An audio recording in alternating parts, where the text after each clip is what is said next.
got these two knockouts taken out of the box, so I'm just about ready to slide this in here, but there's a couple more things that I have to do before I do that.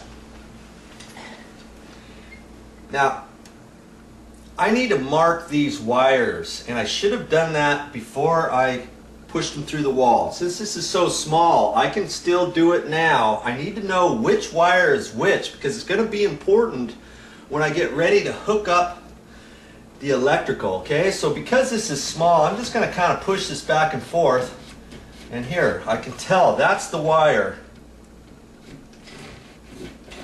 that this one is. Okay, so there's a couple things I could do.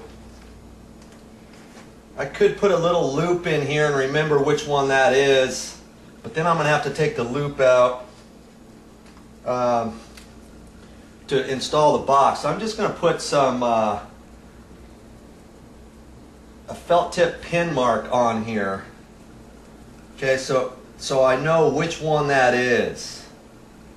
Now, if we didn't do that, if we forgot to do that, once we had all these wires installed, we could do it a different way. We'd have to hook up, this is the hot wires here, we'd have to hook that up to one of these wires, then turn the breaker on, take a tester and test it out over here to see which is which. So there are ways to do it.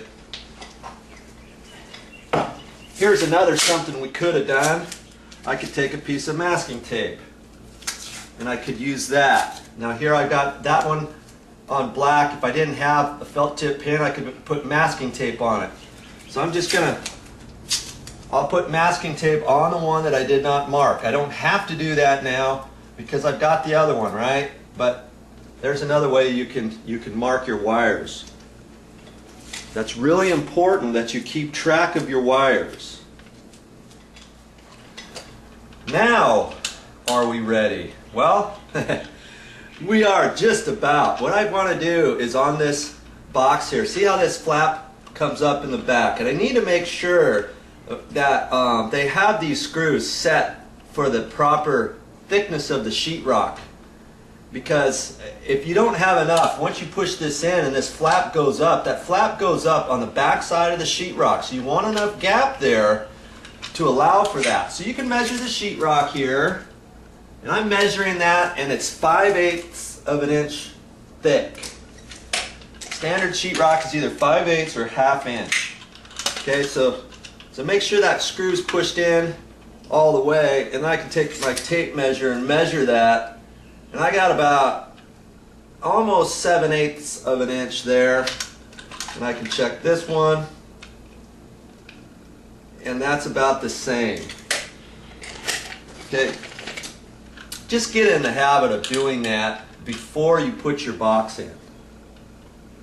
So, see, here's the way that this box works.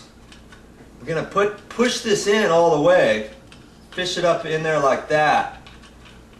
And then there's a screw up here, and there's a screw down there. One at either end. This one on the top right, this one on the bottom left, like that, see? And that's what's going to hold that box in. The tabs are going to hold it on the sheetrock, and this little paddle at the back side is going to hold it in the back. So you have it flat like that. Then once you push it in the hole, you take your screwdriver and put it right on that screw. And when you turn it to the right, look at this. Doink! It pulls right up like that on the back side. See, you get that in there? That comes up, so it's right here, and it goes up like that.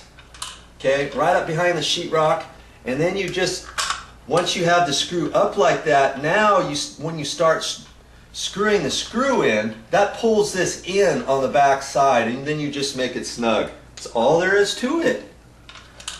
You know, I think you can do this.